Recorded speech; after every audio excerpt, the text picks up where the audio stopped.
Muhammad Shallallahu Alaihi Wasallam. Selanjutnya, saya ucapkan selamat datang kepada seluruh peserta pada kajian siang hari ini, kajian spesial Ramadan yang diselenggarakan oleh Indonesia Tanpa Pacaran, 99 materi 8 jam sehari dengan pemateri hari ini Ustazah Asri Supatmiati dengan tema Teladan Ulama dalam Literasi. Alhamdulillah Ustazah sudah bergabung di siang hari ini. Apa kabar Ustazah Asri? Alhamdulillah sehat Mbak Desi. Dan mudah-mudahan semuanya juga teman-teman sehat ya. Ya, apa sudah siap untuk mengisi materi pada siang hari ini? Ya, insya Allah ya. Ya, baik teman-teman, silakan siapkan buku dan pensilnya, dicatat. Barangkali ada yang ingin ditanyakan, bisa dicatat dulu. Mari kita mulai kajian kita pada siang hari ini. Sebelumnya, mari kita membaca Al-Fatihah dahulu, agar kajian kita siang pada hari ini diberikan kelancaran. Al-Fatihah.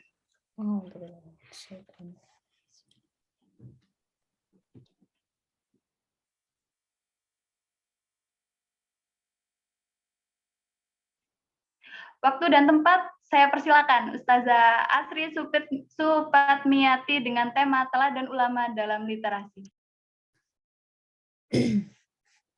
Ya, baik, terima kasih Mbak Desi dan juga terima kasih kepada panitia yaitu tim dari Indonesia Tanpa Pacaran yang memberikan amanah saya untuk sharing di sini ya.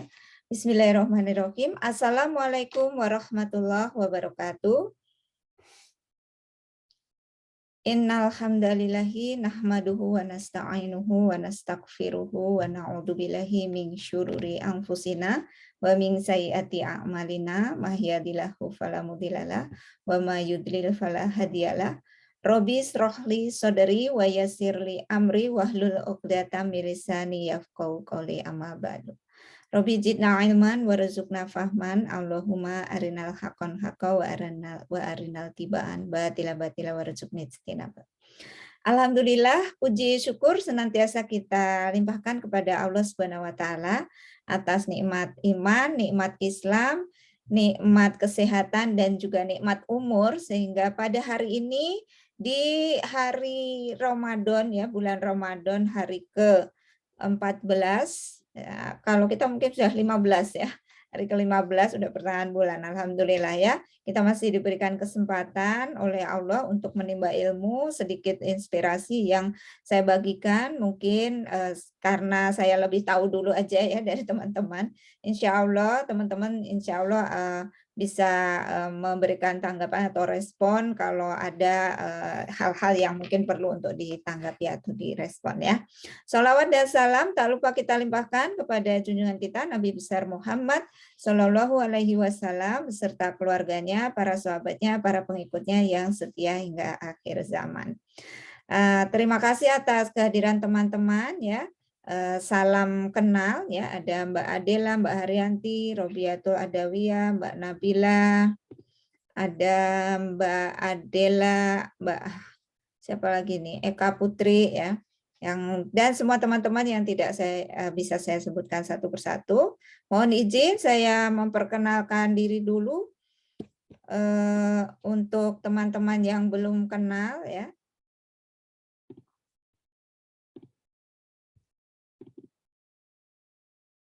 Nah, ini nama lengkap saya Asri Supatmiati ya. Ini nama asli, kalau nama pena Holda Najiyah. Karena kalau nama asli suka kesleo lidah, nggak bisa ngucapin nama yang deso ini ya.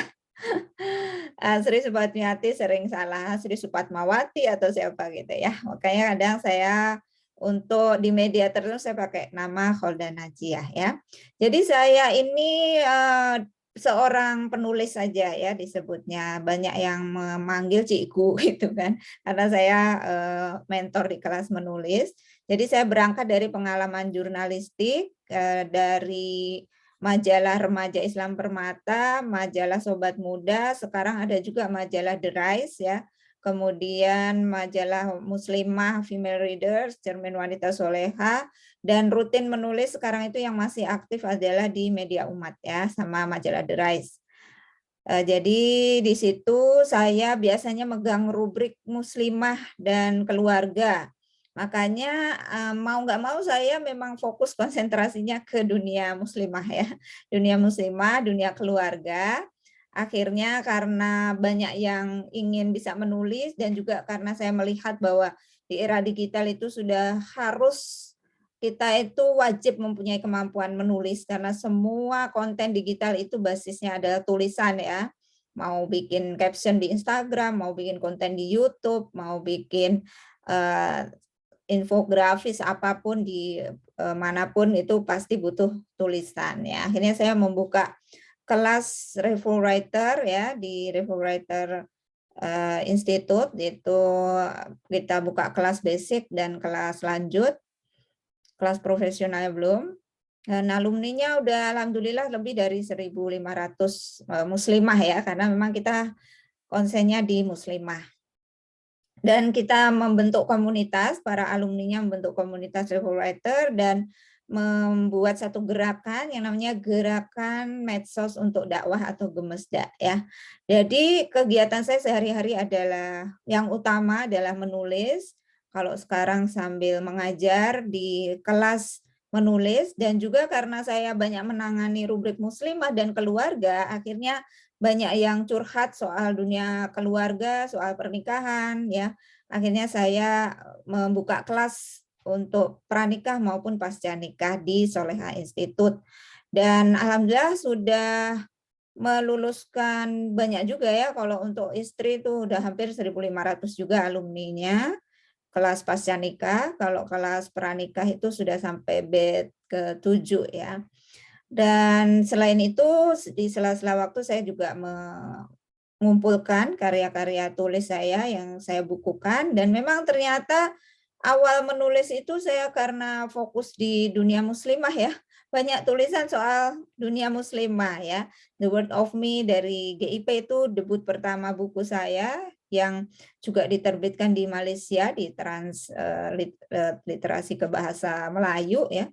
Kemudian Siap Menjadi Ibu, terus banyak yang ternyata itu memang dunia saya, dunia muslimah. Dan yang terakhir itu untuk para istri ya, ada trilogi Air Mata Rumah Tangga, ada 100 quotes Air Mata Rumah Tangga, antologi buku True Story, Memilih Bahagia, kemudian Suami Istri Saling Jatuh Hati. Kemarin juga kita ngadain antologi Pandemic Story sama teman-teman. Dan insya Allah sedang menyiapkan buku tema keluarga atau pernikahan lagi ya, yang Sakinah is my dream insya Allah ya. Nah, silakan follow akun medsos saya di Instagram, itu ada akun Bengkel Istri atau Soleha Institute untuk akun umumnya, atau Asri Revol Writer, atau kalau yang dunia tulis menulis tuh komunitas Revol Writer ada ya akunnya. Kalau di FB mungkin teman-teman sudah ada juga yang temenan ya, FB saya Holda Najia atau Asri Spatmiati, dan di channel YouTube di Soleha Institute atau di Asri Spatmiati ya. Dan saya sudah lebih dari 20 tahun berkecimpung di dunia literasi, di dunia tulis menulis ini, karena saya menjadi jurnalis ya lebih dari ya sekitar 20 tahun lah. Kalau sampai sekarang ya masih menulis. Nah, biasanya saya membawa rubrik opini ya, rubrik opini, rubrik parenting, rubrik sastra gitu ya. Jadi makanya itu keterusan sampai sekarang ya. Itu saja perkenalan dari saya ya. Jadi saya ini sudah termasuk generasi lama ya. Mungkin 2 kali lipat dibandingkan umur teman-teman semua ya. Nah, kali ini saya akan menyampaikan tentang teladan ulama dalam literasi, karena memang dunia saya yang dekat dengan dunia literasi ini ya.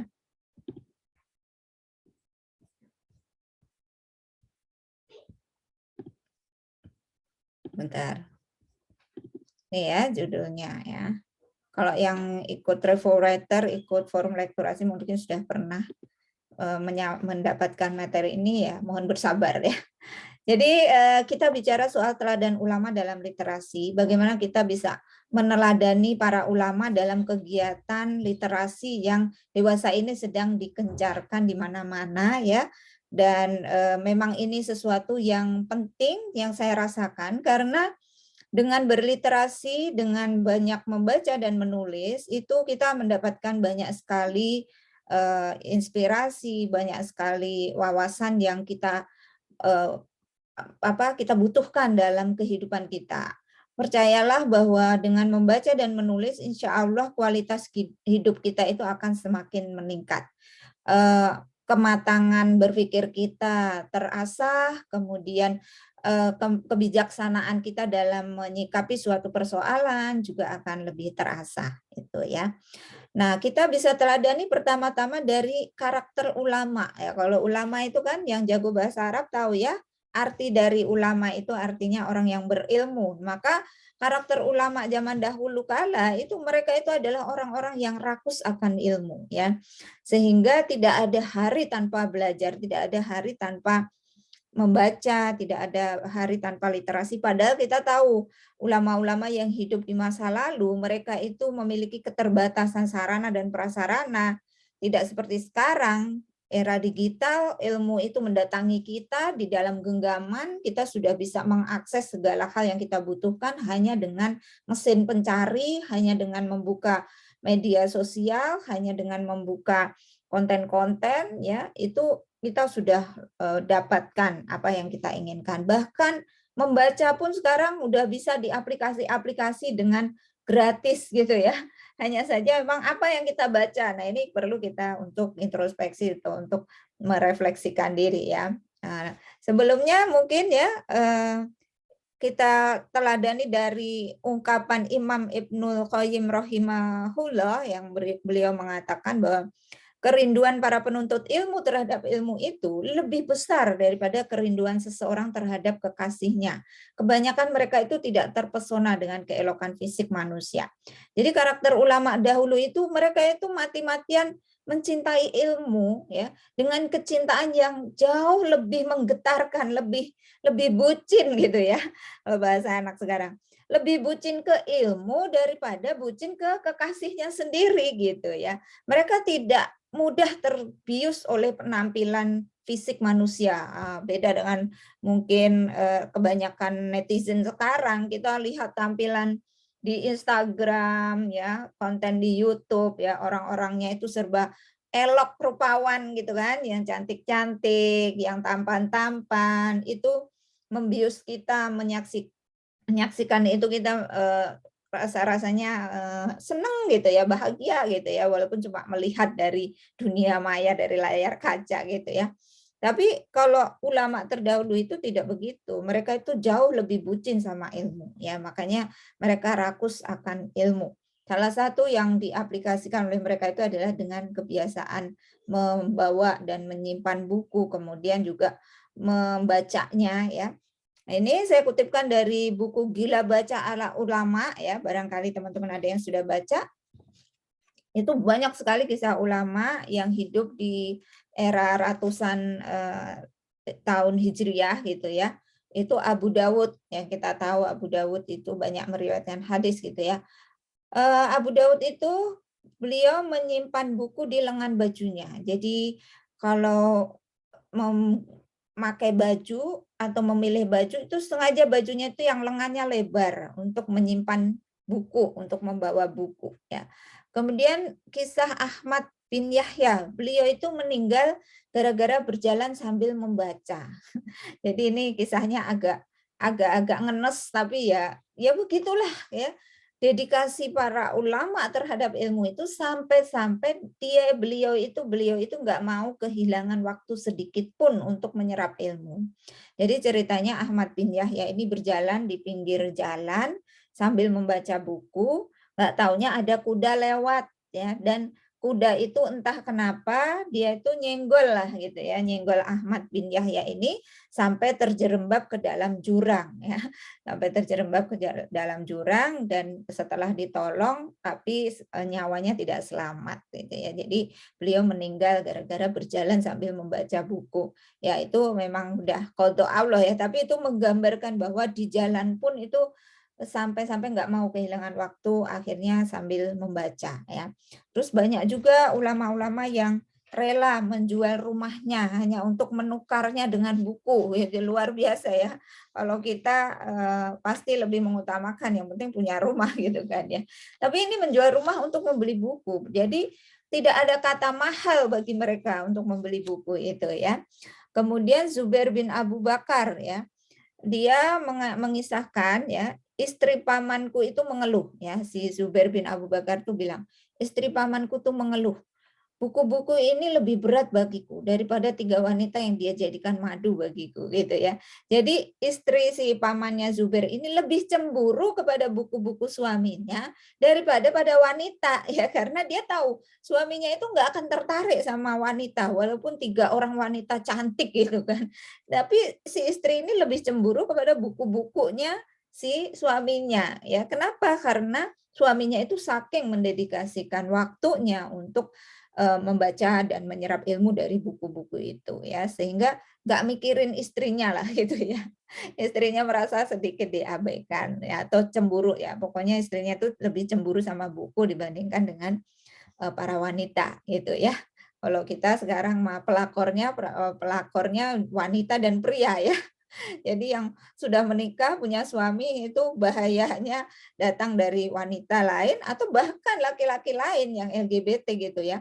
Kalau dulu yang dicemburu itu buku gitu. Berarti kan masih bagus ya selingkuhnya para suami itu dengan buku-buku gitu ya, karena saking menenggelamkan diri dalam ilmu itu. Nah, kemudian Ibnu Taban yang wafat tahun 371 Hijriah, beliau itu mempelajari buku itu, satu buku itu dibaca dan dipelajari, paham itu sampai 1000 kali. Ya, luar biasa.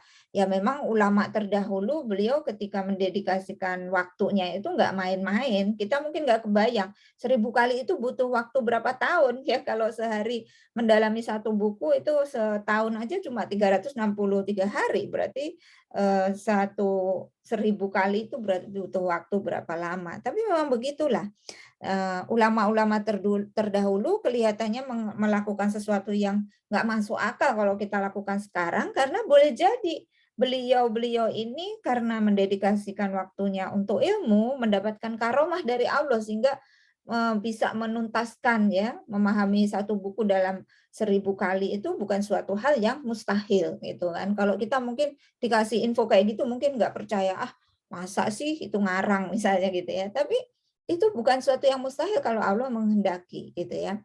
Karena itu para ulama itu lebih cinta buku daripada sebongkah emas gitu ya.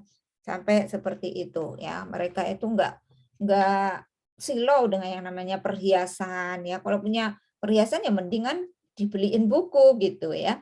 Jabir bin Abdullah Al-Ansori juga menunjukkan dedikasinya, bagaimana beliau itu menempuh perjalanan antara Madinah sampai Mesir. Ini perjalanan yang sangat jauh tentunya ya. Beda benua gitu ya, Madinah di Asia, Mesir di Afrika, hanya untuk mendengar satu hadis. Jadi luar biasa. Nah, kalau kita sekarang yang bisa kita lakukan adalah bagaimana menghargai ya ilmu yang diperoleh oleh para ulama dengan cara-cara yang luar biasa itu ya, dengan jangan ditinggalkan nih kitab-kitab ulama ya, jangan sampai diabaikan gitu ya. Nah, dominasi kegiatan ulama itu ada 6M ya, saya menyebutnya 6M. Jadi literasi yang dilakukan ulama ini tidak sekedar membaca dan menulis ya. Kalau kita di level mana nih teman-teman ya? Ada yang sudah hobi membaca? Coba saya tanya, boleh di chat ya. Dalam 1 bulan teman-teman itu membaca buku misalnya habis berapa buku? Tamat berapa buku? Ada yang 1 bulan 10 buku? Wah berat ya, nggak ada ya. Ada yang 1 bulan misalnya 4 buku? yang artinya 1 pekan, 1 minggu itu 1 buku aja ya. Ada enggak? Nah, boleh di-chat ya nanti. Nah, tapi ya membaca saja ternyata tidak cukup ya. Jadi kalau saya juga punya target ya. Misalnya 1 bulan tuh minimal 2 buku. Ya, karena saya agak ya banyak kesibukan juga, terus ada kegiatan menulis juga, terus banyak alasan gitu ya intinya. Tapi kita tetap punya target ya, punya target agenda minimal 1 bulan tuh 2 buku. Kalau 1 bulan 2 buku aja, setahun berarti berapa buku? Sekitar 24 buku. Berat atau ringan? Ya. Untuk ibu-ibu mungkin berat, untuk yang single sebenarnya mungkin ringan ya, bisa lah disiasati gitu. Atau kalau masih keberatan 24 buku 1 tahun, 1 buku 1 bulan bisa enggak? Gitu ya. Coba teman-teman nanti membuat target ya, karena ini kegiatan literasi yang mendasar juga adalah membaca ya.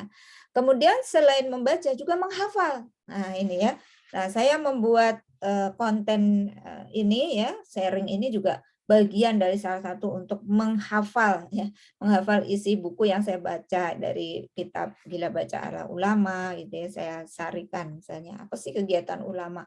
Ternyata beliau-beliau itu membaca, kemudian menghafal ya. Jadi isi buku itu juga dihafalin, disalin ya. Tidak cukup menghafal, disalin juga. Disalin itu di mana? Ya ditulis ulang apa adanya ya. Ditulis ulang apa adanya seperti fotokopi gitu kan. Kalau kita mah sekarang ada mesin fotokopi, ulama zaman dulu nggak ada mesin fotokopi, maka buku itu ditulis ulang, disalin itu. Benar-benar ditulis ulang, disalin ya. Kenapa? Karena untuk apa? Menghafalkan isinya tadi, memahami isinya. Karena kalau kita tulis ulang, maka itu akan lebih nempel, ya kan? Kalau kita kuliah atau sekolah ya, kita catat pelajaran itu kan lebih nempel ya daripada kita nggak mencatat sama sekali pelajarannya, nanti keluar dari ruang kelas udah lupa tadi guru nerangin apa ya gitu. Nah itu maka pentingnya untuk menyalin ya. Nah selain menyalin juga mensyarah. Nah kalau mensyarah ini lebih luas lagi. Kalau menyalin itu plek apa adanya seperti fotokopi, kalau mensyarah itu menjelaskan atau mengambil saripati dari ilmu yang dijabarkan di dalam sebuah buku, kemudian kita syarah, kita jelaskan, kita terangkan, kita jabarkan lagi dengan bahasa kita sendiri, gitu ya. Misalnya saya nih sebagai penulis, kan saya enggak punya ide orisinal sama sekali, ya, bukan sama sekali. Kan saya enggak semua ide itu orisinal, itu ide saya kan pasti juga terpengaruh inspirasi dari buku-buku yang saya baca gitu ya. Maka ketika saya membaca hadis, membaca alinea atau paragraf tertentu dari suatu tulisan di buku, itu muncul ide baru bagi saya. Nah, kemudian saya tulis ulang dengan kalimat saya. Nah, itu sebenarnya mensyarah ya, mensyarah. Makanya banyak kegiatan ulama itu diantaranya itu dia membaca kitabnya ulama terdahulu, kemudian dia buat kitab baru lagi dengan pakai bahasa dia. Nah, pentingnya mensyarah ini apa? Mensyarah ini untuk menjelaskan konteks suatu pemahaman tertentu dengan kondisi kekinian itu ya. Misalnya kemarin saya nulis nih tentang wanita-wanita yang berkhianat ya atau durhaka kepada suaminya. Nah, durhakanya wanita zaman dulu itu apa gitu ya. Mungkin ulama nggak menjelaskan. Kalau durhakanya wanita zaman sekarang misalnya perselingkuhan atau menjadi pelakor misalnya ya. Nah, itu saya tuliskan dengan bahasa sekarang, hadisnya tetap hadis yang dikeluarkan oleh ulama terdahulu. Nah, itu pada hakikatnya sebenarnya saya mensyarah saja, yaitu menulis ulang pemahaman yang sudah disampaikan oleh ulama terdahulu, tapi dengan bahasa sekarang. Dulu belum kenal istilah selingkuh, sekarang istilahnya selingkuh misalnya gitu ya. Nah, kemudian ulama juga selain membaca, menghafal, menyalin, mensyarah juga mengajarkan. Nah, setelah mensyarah itu kita ajarkan ya, disampaikan kepada orang lain, kepada umat ya. Contohnya misalnya kalau saya baca satu hadis kemudian saya sampaikan ya maksud hadis itu apa. Nah, itu kita syarah kemudian kita ajarkan, kita sampaikan. Dan kegiatan yang selanjutnya ya yang levelnya lebih tinggi lagi adalah menulis. Nah, kalau menulis ini benar-benar menulis suatu ide orisinal, ide baru, atau dia hasil mensyarah tadi, tapi kemudian disatukan dalam suatu bentuk kitab atau tulisan khusus gitu ya.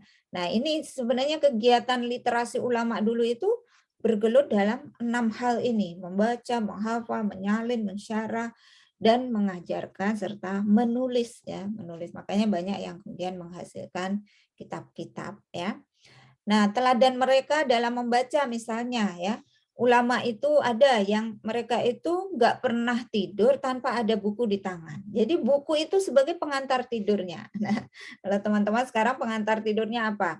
Ya, mungkin telinga ditutup headset sambil dengerin lagu-lagu yang melo gitu ya. Nah, kalau ulama dulu enggak, pasti ada buku di tangannya sampai buku itu jatuh, baru dia itu ternyata merem gitu kan. Ya. Nah, karena memang biasanya gitu ya, baca buku itu bikin melek atau bikin ngantuk. Nah, kalau bukunya novel mungkin ya, novel yang ceritanya romantis bikin kepo gitu, mungkin bikin melek ya. Tapi kalau buku teks apalagi kitab ulama, aduh, baru lihat bab-babnya aja udah ngantuk. Itu penyakit ya. Makanya orang banyak yang nggak tahan untuk membaca buku non fiksi ya, senangannya baca buku fiksi yang novel gitu. Kalau baca buku non fiksi udah ngantuk duluan gitu. Nah, padahal memang buku itu bisa jadi ya aktivitas terakhir kita sebelum tidur itu dihantarkan dengan buku. Kenapa? Dihantarkan oleh ilmu gitu ya. Nah, kemudian kebiasaan ulama juga menghatamkan buku lebih dari 3 kali. Nah, luar biasa ya. Jadi kalau kita baca buku itu tekniknya memang ya. Pertama kita baca buku ya lumayan cepat lah speednya ya. Yang penting isinya sudah kita baca semua ya, agak cepat ya speednya untuk bacaan sekali pertama ya. Kita baca bab 1 dari pengantar sampai penutup sampai selesai. Yang keduanya kita udah mulai tandain tuh ya, kita tandain mana kalimat yang penting-penting gitu kan. Kemudian yang ketiga kalinya kita mungkin sambil menyalin, sambil mensyarah gitu. Jadi menghatamkan satu buku itu minimal 3 kali. Itu ajaran dari ulama ya. Jadi makanya kalau kita punya diktat kuliah gitu kan, kalau belajarnya sistem kebut semalam, baru semalam doang belajar, ya wajar kalau nggak nempel. Karena ulama mengajarkan minimal 3 kali. Jadi 3 kali minimal dibaca gitu kan, sampai kita menyerap ilmu dan pemahamannya. Kemana-mana mereka juga selalu membawa buku. Contohnya tadi disimpan di lengan bajunya yang longgar ya, atau di punggungnya atau di mana gitu ya, diikatkan di pinggangnya gitu. Mereka itu selalu kemana-mana baca buku atau bawa buku. Nah, kita pun juga bisa meniru ya. Jangan buang-buang waktu misalnya ya, dan jangan juga malu, jangan gengsi. Membaca buku itu bukan kebiasaan orang pemalas, bukan kebiasaan orang yang buruk ya, misalnya dengan istilah kutu buku. Sebenarnya kutu buku ya kesannya jelek ya. Book lover gitu ya, pencinta buku ya. Jadi jangan malu kalau misalnya di angkot kita sambil baca, lagi nunggu antrian sambil baca ya, antrian vaksin kan lumayan gitu kan. Dulu ya misalnya sampai berapa jam itu, aduh sayang banget kalau nggak dipakai untuk membaca gitu kan. Kemudian di mana kalau kita bepergian kemanapun ya, itu selipkanlah minimal 1 buku di tas kita ya. Jadi kita kalau ada apa-apa itu sambil membaca ya. Jangan gadgetnya aja. Kalau membaca di gadget boleh, tapi kalau membaca di gadget itu banyak distraksinya ya, banyak gangguannya. Nanti bentar-bentar lihat medsos, bentar-bentar lihat status orang gitu kan ya. Tapi kalau kita benar-benar baca buku teksnya gitu ya, insya Allah akan lebih fokus. Karena kalau yang saya rasakan pengalaman ya, membaca artikel dengan baca buku itu beda ya. Membaca buku itu ibaratnya kita itu makan makanan wajib, makanan pokok gitu kan. Sedangkan kalau membaca artikel itu ibaratnya kita cuma ngemil ya, karena artikel itu nggak mendalam, nggak tuntas, nggak komprehensif. Tapi kalau baca buku itu kita benar-benar menyerap dari awal sampai akhir tuh luar biasa ilmu yang bisa kita dapatkan. Jadi jangan mencukupkan diri merasa sudah berliterasi karena saya udah sering kok ikut statusnya ustadz ini, ustadz itu, atau baca tulisannya penulis ini, penulis itu, Terelie atau Asma Nadia atau siapa Andrea Hirata. Saya udah namatin itu novelnya, walaupun saya sering ngikutin tulisan-tulisannya, tapi bentuk artikel gitu ya, beda dengan bukunya ya. Novel dengan buku non fiksi juga mungkin beda ya. Kalau yang saya rasakan, kalau saya sih lebih banyak ya, kemarin-kemarin lebih banyak membaca buku non fiksi, buku-buku pengembangan diri ya, buku kitab-kitab ya, seperti itu. Ya, tapi yang cari yang ringan-ringan lah, tapi non fiksi ya. Kalau buku novel itu saya suka juga, tapi ya pesan yang disampaikan oleh novel itu tidak banyak ya dibandingkan buku-buku non fiksi misalnya. Tapi memang tantangannya gitu ya, harus siap buku non-fiksi itu kata banyak orang ya berat gitu kan. Tapi tergantung sih, tergantung bukunya. Kalau buku-buku karya saya insya Allah nggak ada yang berat. Semua bahasanya ringan, renyah, ala-ala zaman now lah gitu ya. Nggak kitabi banget, nggak berat insya Allah, mudah dipahami. Nah, karena memang segmennya untuk muslimah dan emak-emak ya. Nah, kemudian Ibnu Jauzi itu selama hidupnya beliau sempat membaca 200.000 buku. Nah, ini jangan dianggap tadi itu, nggak masuk akal, 200.000 buku, berarti 1 tahun berapa buku tuh? Berarti 1 hari berapa buku? Ya, 1 hari beliau bisa menamatkan berapa buku nih kalau 200.000 sepanjang usianya, gitu kan. Nah, tapi karena ulama terdahulu itu bukan suatu hal yang mustahil, ya. Karena mereka itu nggak main medsos, ya, jadi nggak terganggu waktunya, nggak bekerja full time gitu kan, jadi banyak waktu untuk membaca. Kemudian menghafal ya, ulama terdahulu itu sampai dihafal ya isi kitabnya itu ya. Kenapa? Karena zaman dulu mungkin buku-buku itu enggak banyak, kadang juga bukunya minjem gitu ya. Hanya membaca doang, enggak memiliki gitu, maka mau enggak mau harus dihafal. Contohnya yang paling terkenal kuat hafalannya di era para ulama di era Hijriyah dulu ya, itu Imam Waqi bin Jarrah Al-Kufi radhiyallahu an ya. Nah, menurut beliau ya, apa resepnya supaya mudah menghafal isi buku? Resepnya adalah meninggalkan maksiat. Oh, Masya Allah luar biasa ya. Ternyata begitu. Makanya kalau kita ngapalin nggak hafal-hafal, maka kita muhasabah, introspeksi ya. Jangan-jangan kita pernah melakukan kemaksiatan. Ya, maksiat itu bisa dosa kecil, bisa dosa besar ya. Mungkin kita janji sama teman, nggak menepati janji, nggak on time. Mungkin kita bohong sama orang tua. Mungkin kita lupa sholat 5 waktunya gitu ya, ada yang lupa mungkin. Atau kita punya utang dikit ya, utang ke warung lupa belum dibayar. Nah, ini coba cek apakah kita melakukan kemaksiatan-kemaksiatan atau masih yang sudah menikah misalnya marah ke anak atau membentak suami misalnya ya. Jangan-jangan ini yang menghalangi saya jadinya enggak hafal-hafal gitu ya. Nah, ini bisa menjadi teladan kita. Kemudian proses menyalin ya. Para ulama itu menyalin 4 sampai 9 buku per hari. Masya Allah luar biasa, kita suruh nulis waktu kuliah aja ya. Nulis itu 1 buku ya belum tentu selesai 1 bulan gitu ya. Jadi menulis ulang dengan tangan itu ya beliau-beliau itu ya. Sampai 4 sampai 9 buku. Terus buat apa disalin sebanyak itu? Ya buat dibagikan ke muridnya, ada juga yang dijual ya. Sampai-sampai ada Al-Humaidi, seorang ulama yang menyalin buku sambil berendam di ember supaya tubuhnya tetap dingin gitu ya. Jadi nggak mau rugi sambil mandi pun atau sambil ngadem gitu ya. Zaman dulu belum ada AC, saking panasnya cuaca, ngadem di ember itu sambil nyalin buku ya. Ibnu Jauzi sendiri salah satu ulama terkemuka telah menulis 2.000 jilid buku dengan 2 jarinya. Oh, luar biasa, Masya Allah ya. Kita mah pasti keriting jarinya kalau suruh nulis 2.000 jilid ya. Sekarang aja udah mulai malas menulis ya, karena udah ada mesin ketik, bahkan udah lebih senang bikin konten dengan speaking gitu ya, dengan suara daripada nulis gitu kan. Kemudian mensyarahnya, mensyarah itu bisa mengomentari atau menginterpretasikan isi suatu kitab atau isi suatu paragraf gitu dengan bahasa sendiri tadi itu ya. Nah, ini misalnya contoh kitab Safinatun Najah. Ini kitab yang dibahas di pesantren-pesantren tradisional ya, ataupun modern itu ya. Nah, itu Safinatun Najah ini cuma 40 halaman ya, karya Syekh Salim bin Sumair Al-Hadrami. Nah, itu kemudian disarah dengan sangat rinci oleh Syekh Nawawi Al-Bantani. Ya, ini pasti orang Banten ya.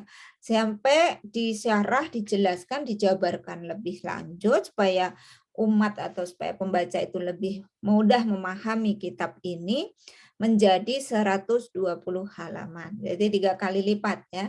3 kali lipat dari Safinatun Najah dengan judul Kasyifatus Saja. Nah, ini adalah contoh bagaimana ulama yang satu menghasilkan karya, kemudian menjadi inspirasi untuk ulama yang lain menghasilkan karya yang baru lagi. Ya. Contoh lain adalah kitab Gramatika Bahasa Arab karya Syekh Al-Sonhaji yang disyarah oleh Syekh Zaini Dahlan. Judulnya Al-Jurumiyah, disyarah menjadi Mukhtasar Jidan. Ya. Ini kalau orang pesantren tahu ya. Ini kitab Al-Jurumiyah ini menjadi pedoman wajib di pesantren-pesantren ya. Kemudian terus disyarah ya, dibikin judul baru Mukhtasar Jidan supaya lebih memudahkan orang misalnya ya. Dan kitab ini enggak disyarah sekali doang oleh Syekh Zaini Dahlan, ternyata disyarah lagi oleh Syekh Muhammad bin Muhammad Ar-Raini dengan judul Mutammimah ya.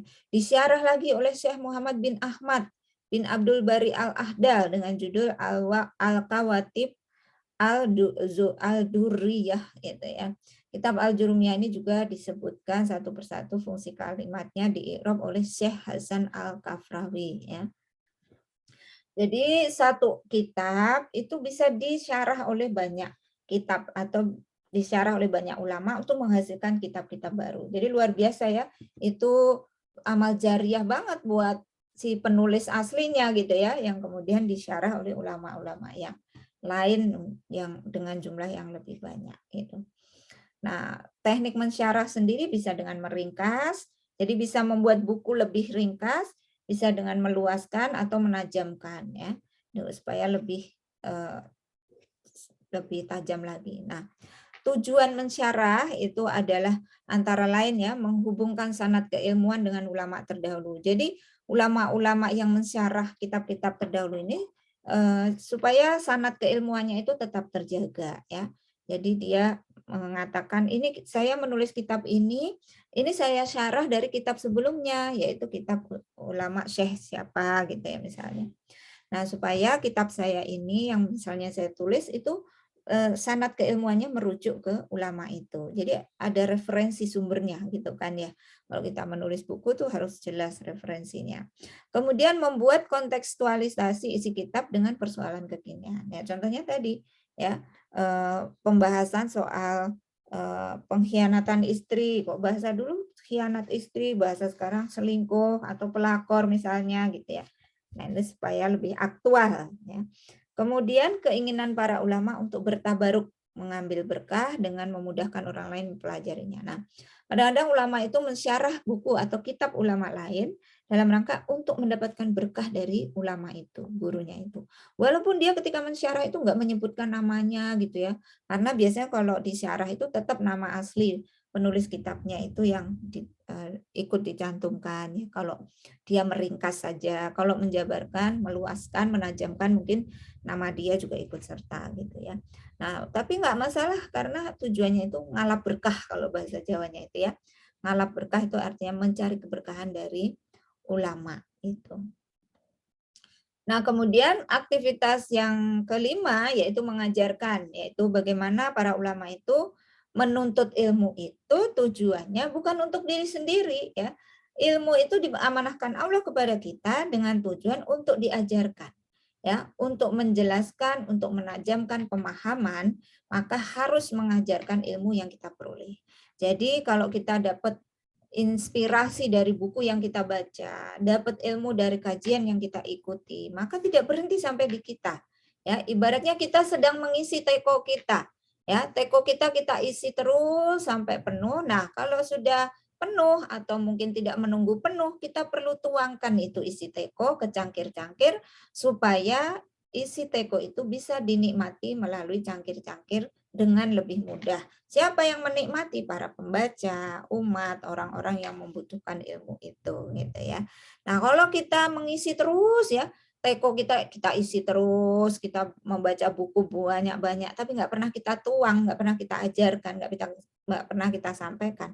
Ya nanti akan terperangkap di teko itu, lama-lama air teko itu akan keruh, lama-lama butek gitu ya, mengendap gitu. Ya demikian juga ilmu. Ilmu itu kalau kita raih, kita dapatkan, terus kita simpan di otak saja, nggak kita tuliskan kembali, nggak kita ajarkan kembali, nggak kita share kembali, maka hanya akan menjadi simpanan beku di benak kita, nggak jadi apa-apa gitu ya. Maka kalau kita hobi membaca, kita punya kebiasaan berliterasi ya, itu tolong kita naik level ya, dari sekedar membaca tapi juga membaca untuk disampaikan kembali ya, membaca untuk menjelaskan dan menajamkan pemahaman kemudian disampaikan kembali itu ya. Maka level selanjutnya yang dilakukan oleh para ulama adalah menulis ya.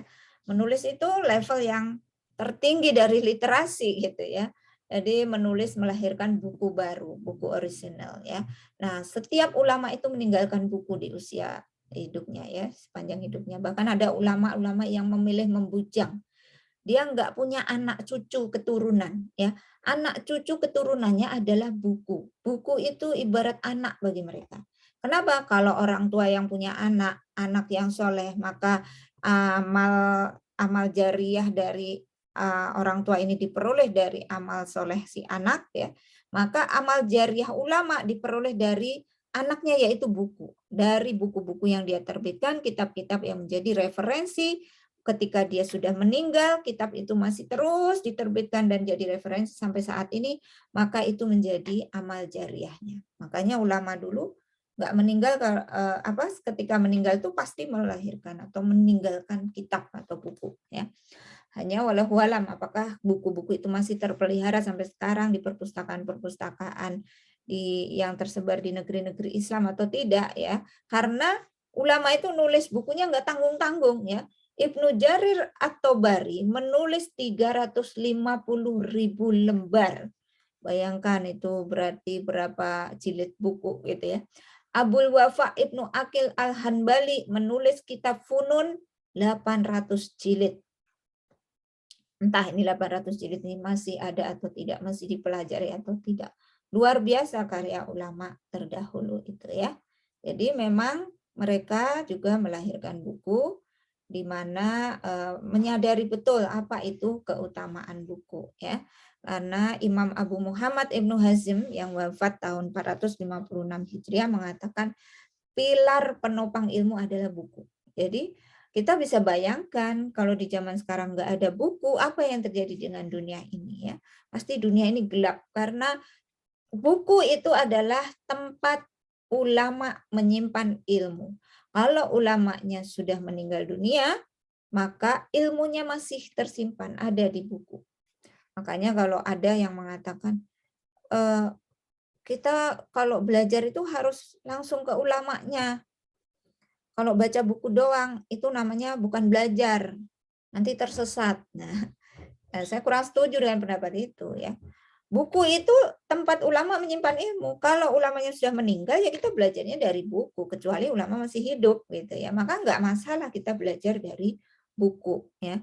Karena kita tidak mungkin mendatangi kuburannya kalau ulamanya itu sudah mati gimana? Apakah ilmunya ikut terkubur mati? Justru luar biasanya ulama zaman dulu, beliau meninggal dunia tapi ilmunya tidak ikut terkubur mati. Ilmunya disimpan di buku ya. Maka kita harus punya tekad nih.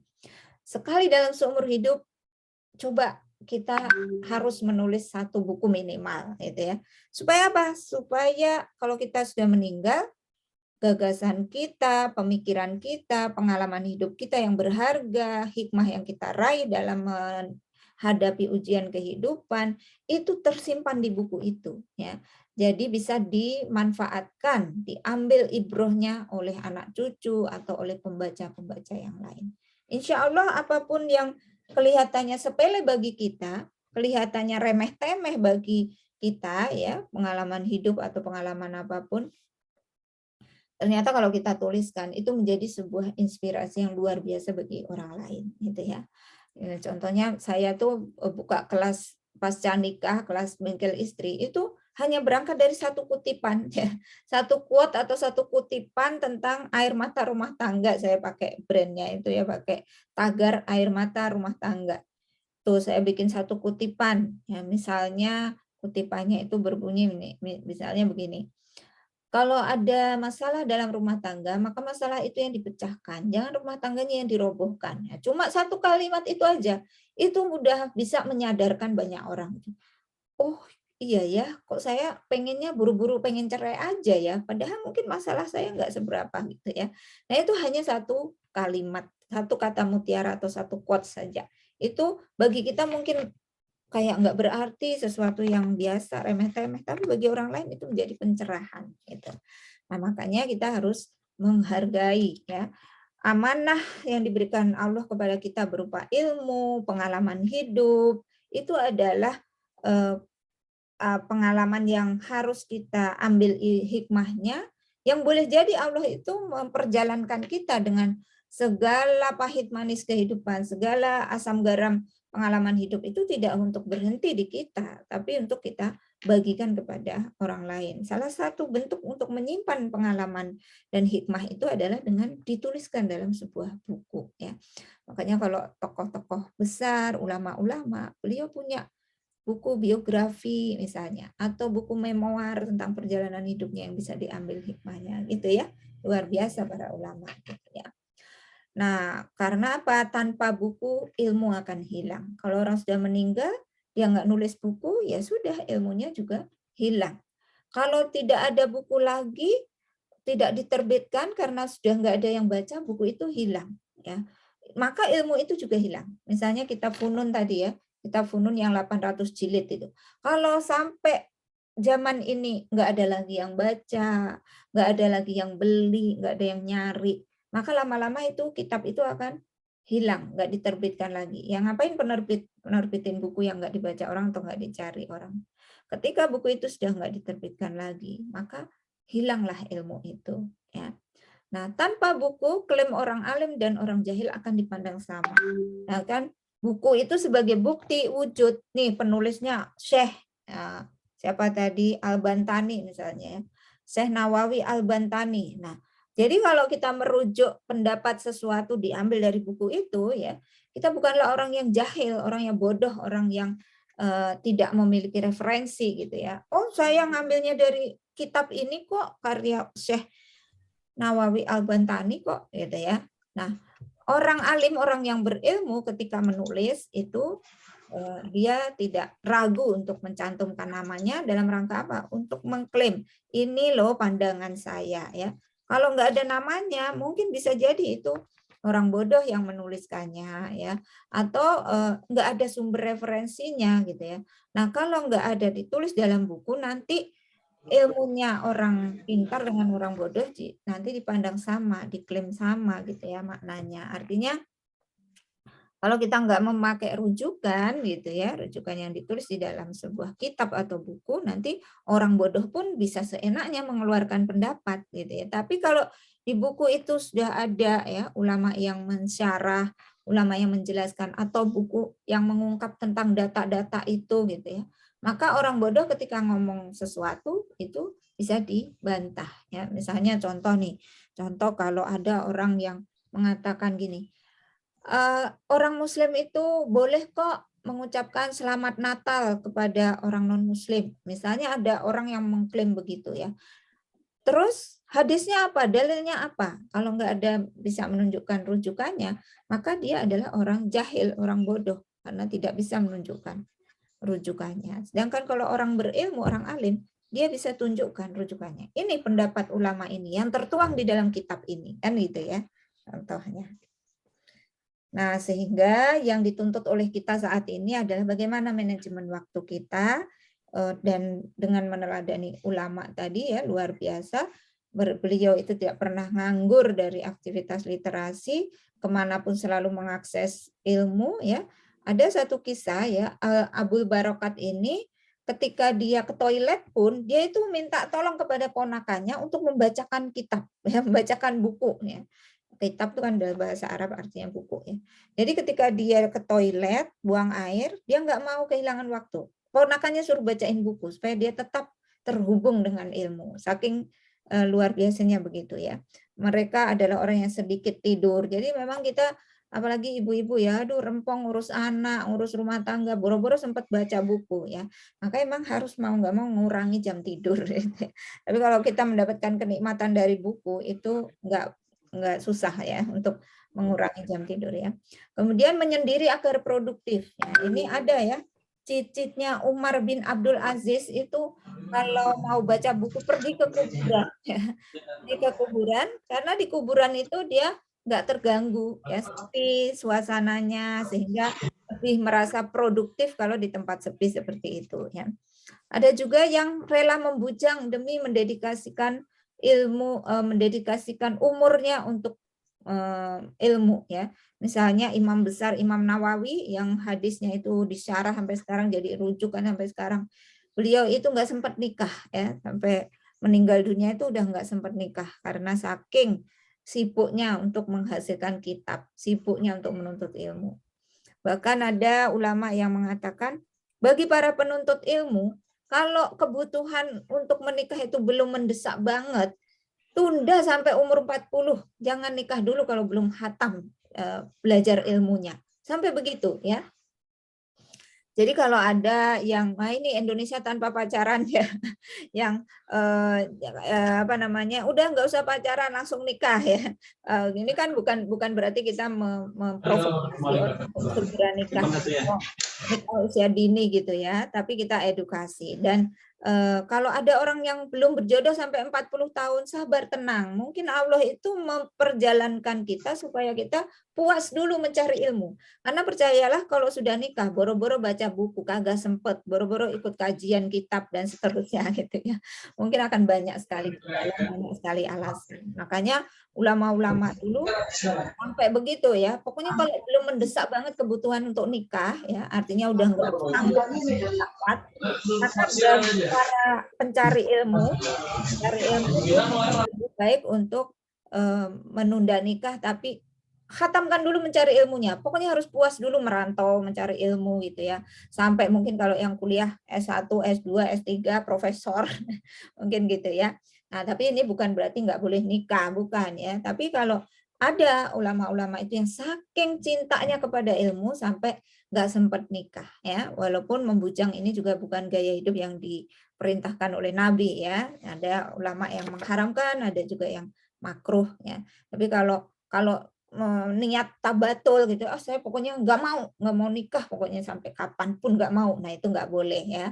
Tapi kalau karena sibuk mencari ilmu nggak ketemu jodoh, jangan baper juga, jangan apa tadi namanya, jangan kecewa juga gitu, karena toh ulama-ulama dulu banyak yang begitu ya.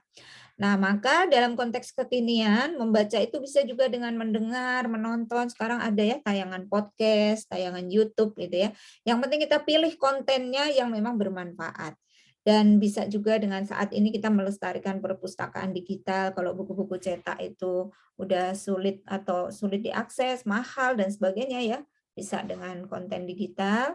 Kemudian menyalin dalam bentuk digital tadi itu mensyarah atau mentransformasikan kalau bahasa saya itu ya, misalnya saya punya tulisan, saya bikin skrip untuk video di YouTube gitu kan, karena emang zamannya udah berubah dari zaman ulama terdahulu. Tapi kalau yang saya rasakan tetap ya, membaca buku itu beda ya, menyerap ilmu dari buku itu benar-benar bisa lebih komprehensif daripada kita sekedar melihat tayangan yang hanya 1 sampai 5 menit atau 15 menit gitu ya. Nah itu, tapi nggak apa-apa kalau zaman sekarang ada yang ingin menjadi konten kreator gitu kan. Silahkan, tinggal disalin tuh kitab ulama ya. Ulama-ulama mengeluarkan kitab apa, terus kita bikin kontennya. Itu kan amal soleh juga ya, untuk meluaskan ilmu dari teladan para ulama ya. Nah, teladan muslimah dalam ilmu contohnya adalah Karimah binti Ahmad bin Muhammad bin Hatim al-Marwaziyah yang hidup antara tahun 365 sampai 463 Hijriah. Beliau adalah seorang ahli hadis, muslimah pertama yang belajar Sahih Bukhari dan terkenal memiliki tulisan yang bagus dan salinannya banyak diterima orang ya. Dia itu menulis tangan ya dan tulisannya bagus, mudah dibaca gitu. Nah, menonjol pemahamannya dan kecerdasannya, beliau ini hidup hampir 100 tahun tanpa menikah. Ya. Beliau membujang, gitu ya, melajang, muslimah lajang sampai akhir hayatnya. Karena saking mendedikasikan dirinya untuk ilmu. Ya, mungkin juga karena memang Allah tidak menjodohkan dia dengan jodohnya di dunia, gitu ya. Bisa jadi jodohnya di akhirat. Demikian juga Sayyidah Nafisah, ya, cicitnya Rasulullah Shallallahu Alaihi Wasallam. Beliau itu menjadi rujukan Imam Malik, Imam Syafi'i, Imam Ibnu Hazim, Imam Ibnu Arabi, para ulama-ulama terdahulu ya. Ratusan orang tiap hari datang berkonsultasi meminta doa ataupun mendengar nasihat dan ilmu dari beliau. Ya, beliau ini seorang muslimah yang juga tidak menikah sampai akhir hayatnya, 1405 sampai 207 Hijriyah pada saat beliau meninggal dalam keadaan membujang juga ya. Jadi nggak masalah ya. Nah, ini yang terakhir adalah nasihat untuk para muslimah.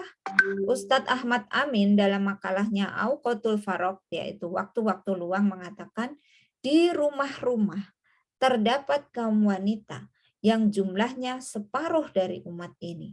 Lantas bagaimana mereka dapat memanfaatkan waktu-waktu luang mereka? Sesungguhnya dampak dari menyia-nyiakan waktu di kalangan umat Islam adalah terjadinya stagnasi pasar buku dan buku tidak dibaca sebagaimana mestinya. Juga kerelaan menjadi bodoh. Ini peringatan pada kaum wanita ya. Para wanita itu aktivitas utamanya adalah di ruang domestik, di rumah. Populasi wanita sekarang semakin banyak.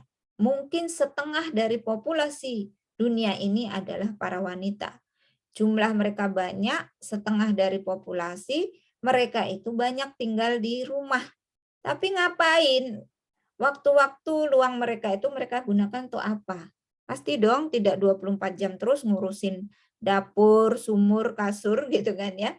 Jadi ada waktu-waktu luang. Nah, sesungguhnya dampak dari menyia-nyiakan waktu di kalangan umat Islam adalah terjadinya stagnasi pasar buku. Artinya buku itu stagnan, nggak ada yang baca, nggak ada yang beli. Buku kalau nggak dibaca dan nggak beli, nggak dibaca sebagaimana mestinya, nggak diserap pasar, ya sudah akhirnya hilang nanti dari peredaran. Kalau itu yang terjadi, maka itu sama saja para wanita itu merelakan dirinya untuk menjadi bodoh. Dan betul sekali kalau saya perhatikan sekarang ya, banyak para muslimah wanita yang begitu nikah udah meninggalkan kegiatan membaca, nggak sempat baca. Akhirnya yang terjadi apa? Kurang ilmu. Ketika kurang ilmu terjadilah prahara rumah tangga. Ya, persoalan-persoalan rumah tangga, cekcok dengan suami, tidak ridho dengan mertua, cekcok dengan tetangga, ataupun iri dengki ketika suami memberikan hartanya untuk mertua, itu semua disebabkan kurang ilmu sebenarnya ya. Kalau banyak membaca, banyak ilmu, insya Allah tidak akan terjadi seperti itu. Dia tahu itu penyakit hati. Dia tahu nggak boleh iri. Dia tahu nggak boleh marah sama suami dan seterusnya ya. Kemudian banyak istri yang stres ya, para wanita yang sekarang ya, banyak ada ibu yang tega membunuh anak kandungnya. Ada ibu yang mengajak anak-anaknya bunuh diri. Itu apa yang terjadi? Yaitu yang terjadi karena faktor akidahnya yang lemah dan juga kurang ilmu kalau menurut saya gitu ya. Karena kalau orang punya ilmu, punya wawasan yang luas, dia nggak secetek itu cara berpikirnya, nggak sedangkal itu mencari solusi atas persoalan hidupnya ya. Dia nggak akan memilih bunuh diri, membunuh anak dan seterusnya. Kalau dia punya ilmu, dia tahu haramnya menyakiti anak dan seterusnya. Gitu ya. Mudah-mudahan kita bisa meneladani keagungan ulama dalam literasi, termasuk contoh dari para sahabiah ataupun para muslimah di masa lalu. Itu saja yang saya sampaikan. Bunga Selasih di dalam taman. Terima kasih atas segala perhatian. Kurang lebihnya saya mohon maaf. Billahi taufik wal hidayah. Wassalamualaikum warahmatullahi wabarakatuh. Waktu saya kembalikan kepada MC. Oke, alhamdulillah materinya sangat wow, nambah insight banget ya teman-teman. Kepada peserta, selanjutnya kita akan memasuki sesi tanya jawab. Silakan bila ingin bertanya bisa via chat maupun raise hand. Sambil menunggu pertanyaan, tanya nggak, Ustazah? Oke. Bagaimana cara konsisten untuk membaca buku hingga selesai? Saya itu suka beli buku, bahkan setiap bulan tuh saya selalu budgetin buat beli buku. Akan tapi kalau udah nemu buku baru, buku lamanya belum selesai kebaca, akhirnya bukunya tuh numpuk sampai 1 lemari buku gitu. Padahal itu belum semua saya baca. Kan sayang ya Ustazah. Kalau kayak gitu gimana? Ya, baik Mbak Desi. Jadi itu kuncinya di manajemen waktu ya. Membaca itu ya, jadikan sebagai agenda rutinitas, jadikan sebagai habit gitu. Jadi memang membaca itu harus menyediakan waktu. Jadi ada waktu khusus yang kita dedikasikan untuk membaca, menyelesaikan buku ya. Jadi bukan menunggu waktu luang, bukan nanti-nanti kalau ada waktu. Kita masukkan dalam daftar list harian kita, to-do list harian, atau kita agendakan dalam jam-jam tertentu gitu. Misalnya kalau saya pakai teknik mencuri waktu gitu ya. Mencuri waktu itu artinya saya sisipkan di sela-sela aktivitas yang seharusnya saya melakukan yang lain, terus saya sempatkan dulu untuk baca buku. Misalnya ya, misalnya jam 11 siang, itu saya agendakan untuk memasak gitu kan misal ya. Tapi supaya nanti masaknya itu lebih efisien waktu, kemudian saya juga sempat baca buku, maka jam 11 itu saya sisipkan baca buku dulu 30 menit sebelum memasak misalnya gitu ya. Atau sore ya, habis asar atau habis apa itu namanya, atau menjelang maghrib ya jam 5 misalnya mau masak buat sore misalnya kita sisipkan pokoknya saya harus baca buku juga 30 menit gitu ya. Atau kalau ibu-ibu yang sambil menyusui ya bisa sambil multi peran ya sambil nyusuin sambil baca buku misalnya bisa ya. Jadi memang harus diluangkan. Atau ada yang pakai teknik misal ya 1 hari 1 lembar, 1 hari 1 bab atau 1 minggu 1 bab boleh ya pakai cara seperti itu. Atau sudah dijamin gitu ya, dipakai jam, time gitu. Pokoknya antara jam 7 pagi habis sarapan misalnya nggak kemana-mana gitu ya. Jam 7 pagi sampai jam 8 saya harus baca buku 1 jam gitu. Nanti jam 8 sampai jam 10 nulis misalnya. Jam 10 sampai jam 11 santai dulu. Terus ya santai sambil ngapain gitu. Jam 11 sampai jam 1 memasak, kemudian sholat dan makan siang misalnya. Jadi masukkan di waktu. Jadi sama seperti kita menulis, menulis pun juga gitu, harus menentukan waktu khusus, waktu terbaik kita, jangan nunggu waktu sisa. Kalau kita nunggu ada waktu, nunggu waktu sisa nggak akan dikerjakan ya. Maka itu tulis besar-besar misalnya di kamar, setiap hari Kamis jam 1 siang sampai jam 2 saya harus wajib baca buku misalnya gitu ya. Itu salah satu triknya. Nah, kemudian gimana caranya supaya betah baca buku? Kadang-kadang kita baca pengantarnya atau pengantarnya malah nggak dibaca ya. Terus nggak bisa baca, nggak tuntas gitu kan. Baca bab 1 di depan udah bikin ngantuk. Nah, kuncinya pertama cari buku yang kita sukai dulu, buku yang menarik perhatian dulu, buku yang kalimat atau bahasanya tidak membosankan dulu. Itu yang kita selesaikan. Kalau kitab-kitab yang agak berat tapi kita butuh ilmunya ya tetap harus kita tuntaskan juga tapi mungkin nanti gitu ya supaya kita membangun keasikan dulu berinteraksi dengan buku ya. Nah, contohnya misalnya kalau baca buku non fiksi berat ya, baca novel dulu nggak apa-apa gitu ya. Saya pernah baca novelnya Terelie misalnya, novel Rindu gitu kan. Wih, bagus ya gitu kan. Nah, itu biasa kalau baca novel kan kepo terus jadinya ini ya betah gitu membaca itu ya.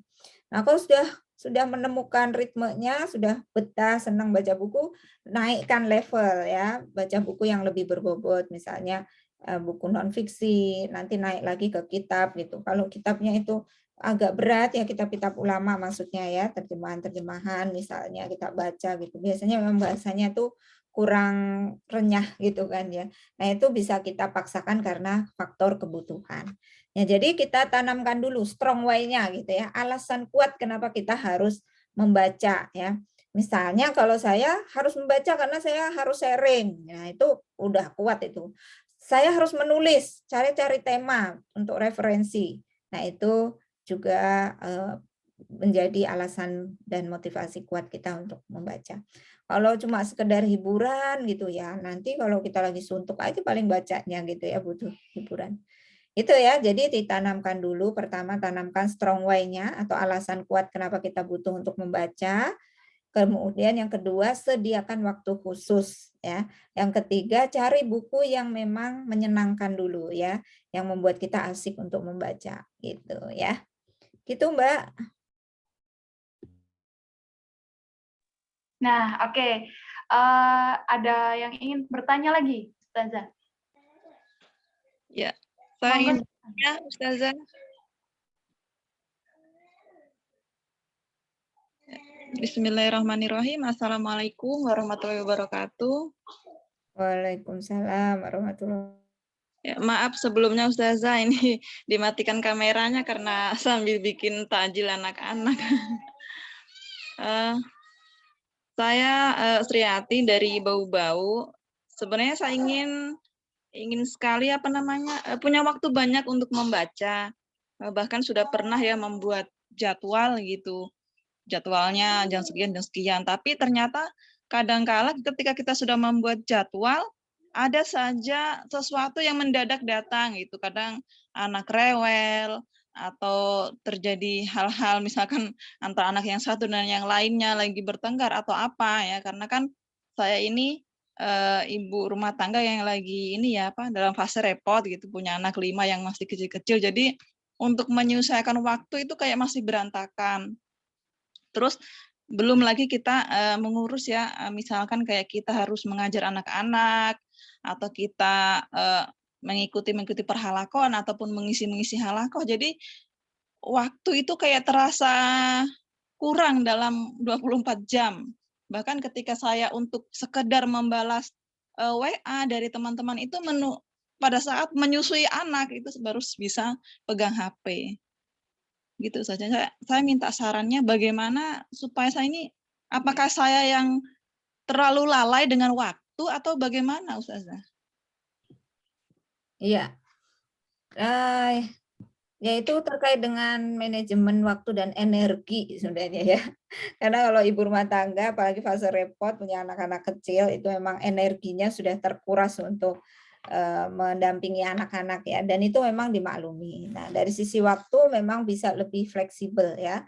Lebih fleksibel artinya kalau kita sudah bikin agenda pun jam 6 pagi sampai jam 7 misalnya harus baca buku, atau jam 4 sore ya, harus baca buku, ternyata ada hal-hal yang di luar perhitungan, ya nggak apa-apa, fleksibel aja ya. Kita abaikan dulu. Nah, maka kita perlu membuat ini ya, skala aktivitas ya. Ini kalau di kelas berbenah ini, di kelas berbenah itu kemarin kita belajar tentang manajemen waktu ya. Mana aktivitas kita yang merupakan prioritas, mana yang menjadi rutinitas ya. Kalau yang rutinitas itu kan misalnya nyuapin anak, kalau anaknya masih bayi ya itu rutinitas itu udah pasti itu ya. Rutinitas dan juga prioritas sebenarnya ya. Kalau anaknya memang belum bisa mandiri gitu kan. Nah, kemudian prioritas kita lainnya apa? Kalau misalnya kita ibu rumah tangga dan prioritas kita adalah untuk mendampingi anak, ya nggak apa-apa ya. Nanti bisa disiasati begini, misalnya kita membacanya sambil membacakan buku anak. Ya, nggak masalah kok kita cari buku cerita anak, itu juga sudah membantu literasi kita, karena kadang kita pun belum tentu lebih tahu daripada anak gitu ya. Misalnya kisah-kisah soal kisah sahabat ya, atau tentang sains dan teknologi yang perlu kita sampaikan juga ke anak ya. komik-komik yang bermanfaat, komik Islam atau cerita-cerita buku anak yang Islami tentang teladan Nabi Muhammad, ya, kisah nabi-nabi. Mungkin kalau Nabi udah hafal, nanti kisah sahabiah, kisah istri Rasul, ya udah itu sambil bisa kita sampaikan pada saat sambil menidurkan anak, misalnya ya, mendongengkan cerita ke anak. Itu sudah bagian dari literasi kita untuk memperkaya wawasan kita juga. Karena kalau kita menyempatkan diri baca kisah istri Rasul misalnya ya, atau putri-putri Nabi, mungkin kita nggak sempat juga gitu ya untuk duduk manis sekedar membaca itu sampai tuntas ya. Tapi sambil mengasuh anak atau sambil menyusui anak itu boleh, atau sambil menidurkan anak tadi gitu ya. Itu bisa kita lakukan. Nah, kalau yang prioritas misalnya karena kita butuh referensi karena untuk ngisi halakoh, ya maka gitu kita sempatkan waktunya. Misalnya pas anak-anak tidur, kita curi waktu, mengurangi jam tidur kita untuk membaca gitu. Jadi itu di manajemen waktu dan energi, di mana supaya kita tidak kehabisan waktu, juga tidak kelelahan ya, karena waktu energi yang sudah dibagi untuk kegiatan-kegiatan yang lain. Nanti dicoba dulu ya. Nah, memang wajar kalau sudah menikah ibu rumah tangga berkurang sekali ya waktu kita untuk membaca itu. Nah, itu salah satunya begitu triknya ya. Atau tadi nyemil-nyemil dulu ya, bacanya artikel dulu gitu, nggak masalah ya. Gitu Mbak Zalfa ya. Semoga bisa menjawab. Iya, syukron Ustazah. Nah, Afan.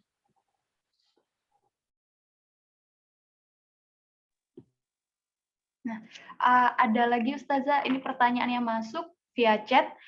Bagaimana cara mengajarkan ilmu yang sudah dipelajari jika kita bukan termasuk tokoh atau guru di masyarakat? Seperti itu Ustazah. Monggo silakan. Iya.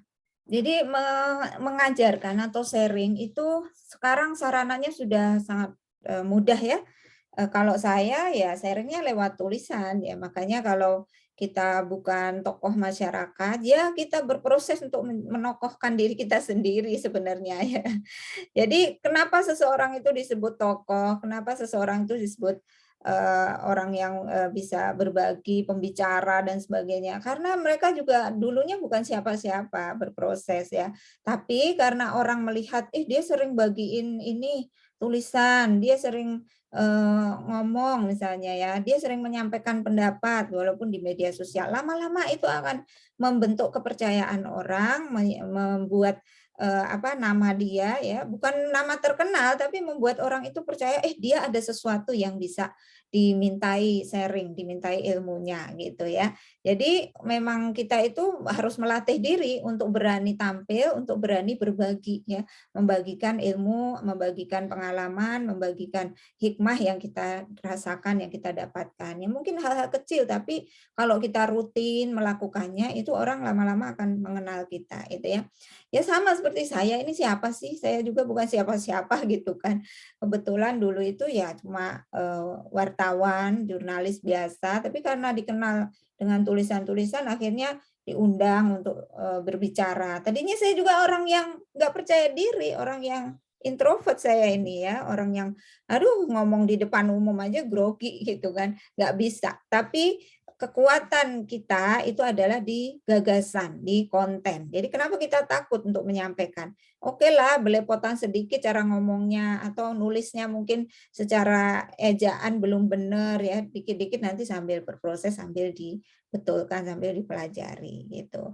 Jadi kalau Rasulullah itu mengatakan balighu anni walau ayah gitu ya, sampaikan ilmu itu walaupun satu ayat gitu kan. Nah itu memang karena semua orang itu bisa membagikan ilmunya atau sharing ilmunya.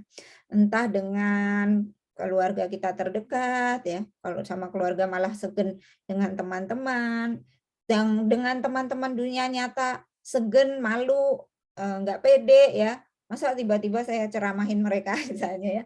Ya berbagi di dunia maya. Saya pun juga memulainya di dunia maya gitu kan.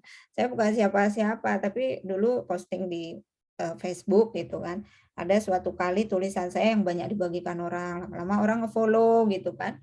Terus nanti ini orang jadi percaya, kok Mbak Asri ini nulis terus soal ini, misalnya isu-isu muslimah kekinian ya. Lama-lama itu. Nah, itu diproses ya. Alhamdulillah teman-teman saya sekarang banyak ya anggota Review Writer yang menulis itu gitu ya.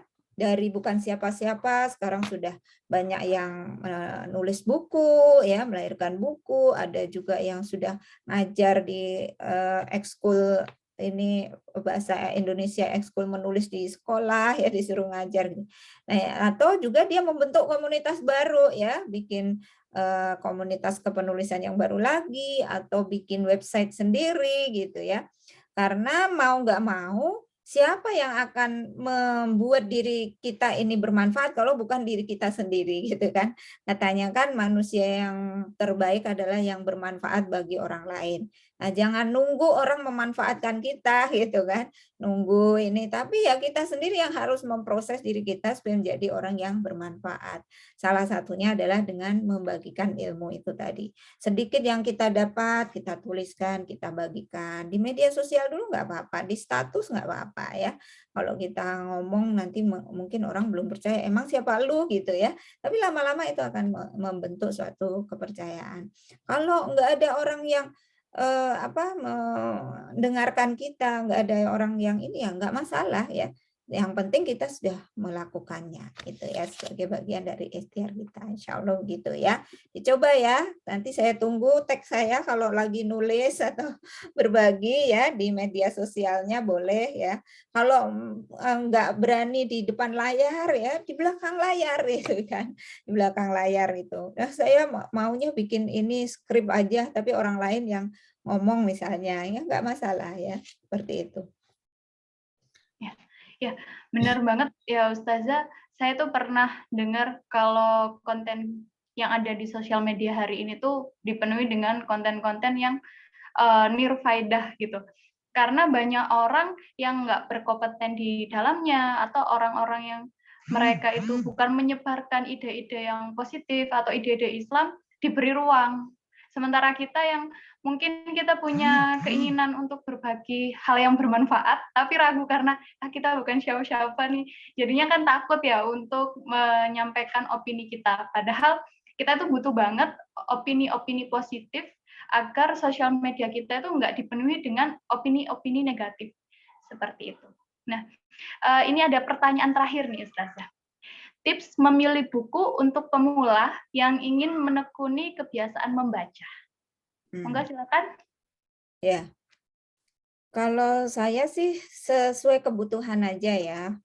Kalau untuk referensi misalnya untuk buku fiksi gitu kan. Kalau saya buku fiksi yang saya pernah baca dan bagus itu misalnya karya Terelie gitu ya. Ada yang judulnya itu yang bagus tuh Rindu, tentang kamu gitu. Memang nggak murni Islami banget enggak, tapi situ nggak ada porno literasi, nggak ada, dan banyak pelajaran atau hikmah yang kita dapatkan, dan teknik penyampaian bahasanya itu mudah dipahami dan membuat kita itu asik ya, dan akhirnya menyukainya gitu.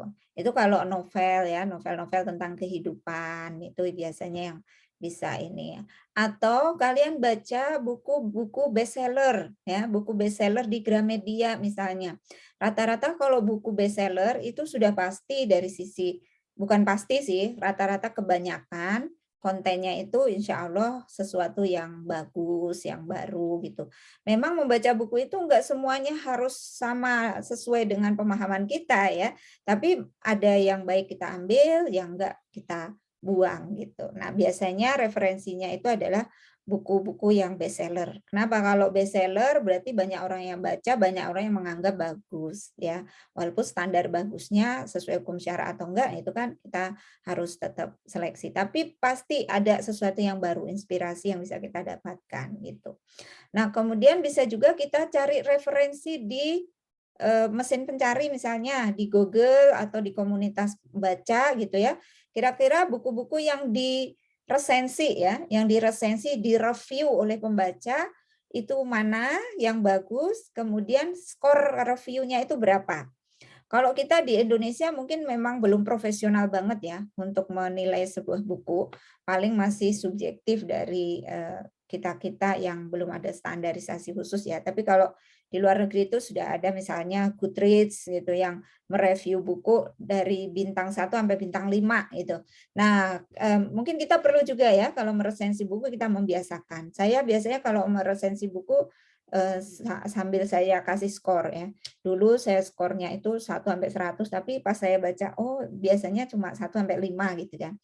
Berarti bintang 5 atau bintang 4 atau bintang 3. Nah, kalau ada bintang 4 atau bintang 5 berarti itu buku yang bagus gitu kan. Kemudian sesuaikan dengan kebutuhan kepribadian kita ya. Kalau saya sebagai penggerak literasi misalnya ya, saya mencari buku-buku yang ada kaitannya hubungannya dengan dunia literasi. Misalnya saya baca buku yang saya sampaikan tadi ringkasannya ya, misalnya Gila Baca ala Ulama, karena saya pengen tahu kebiasaan ulama berliterasi seperti apa. Kemudian karena kepribadian saya seorang introvert misalnya, nah saya baca buku-buku psikologi yang berkaitan dengan negative thinking misalnya, overthinking, tentang buku-buku pengembangan diri yang berkaitan dengan sifat seorang introvert. Misalnya buku yang berjudul Tak Masalah Jadi Orang Introvert, misalnya gitu ya. Atau karena saya sebagai seorang mentor di kelas istri, ya, maka saya prioritaskan membaca buku-buku tentang rumah tangga, buku-buku tentang pernikahan. Nah, itu berarti sesuaikan dengan kebutuhan kita. Kalau kita butuh, walaupun buku itu berat, walaupun buku itu tebel gitu ya, insya Allah tetap kita baca gitu.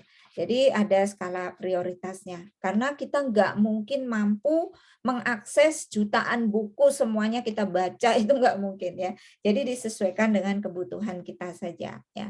Kalau misalnya ibu rumah tangga yang sedang haus ilmu parenting gitu, baca buku parenting boleh. Kalau muslimah yang suka dengan politik luar negeri gitu ya. Nah, cari buku-buku tentang politik luar negeri yang reviewnya bagus ya. Karena kita ingin menjadi orang yang pakar dalam ahli atau kebijakan luar negeri misalnya. Itu boleh loh ya. Kalau yang sukanya bab ekonomi gitu ya, masalah ekonomi. Saya ingin mendalami masalah ekonomi gitu kan. Misalnya kayak Profesor Dwi Condro ya, Dr. Dwi Condro, udah profesor belum ya, udah.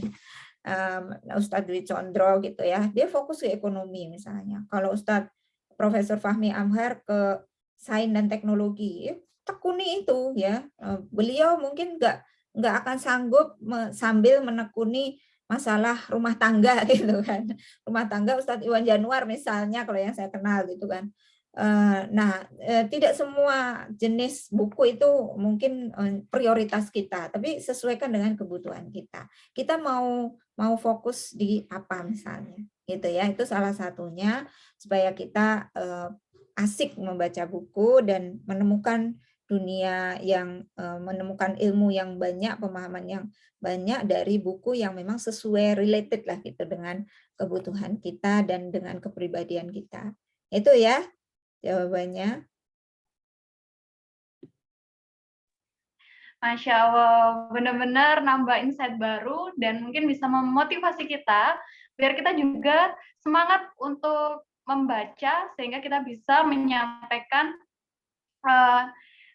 materi-materi positif di sosial media kita. Nah, ada lagi kira-kira ingin bertanya? Kayaknya udah pada paham ya Ustazah, sehingga mereka udah cukupkan diri dan tidak bertanya lagi.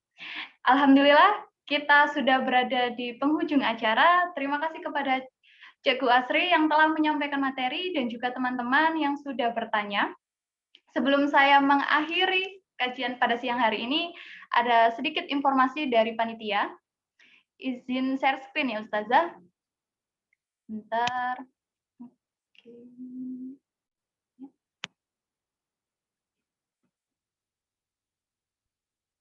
Nah, oke.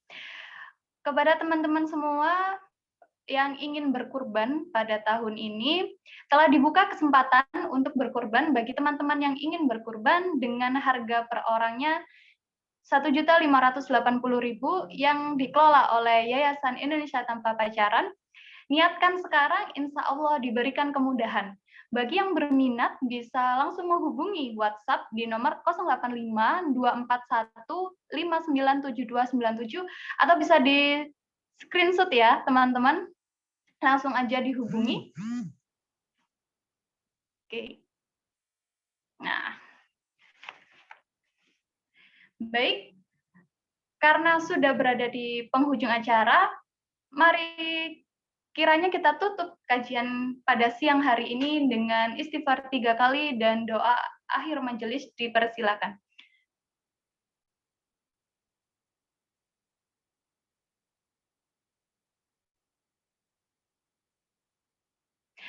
Sekali lagi saya ucapkan terima kasih kepada Cikgu Asri yang telah menyampaikan materi pada siang hari ini. Lebih dan kurangnya mohon maaf, saya dan panitia undur diri. Wassalamualaikum warahmatullahi wabarakatuh. Waalaikumsalam warahmatullahi wabarakatuh. Sama-sama, terima kasih Mbak Desi dan teman-teman. Terima kasih Ustazah.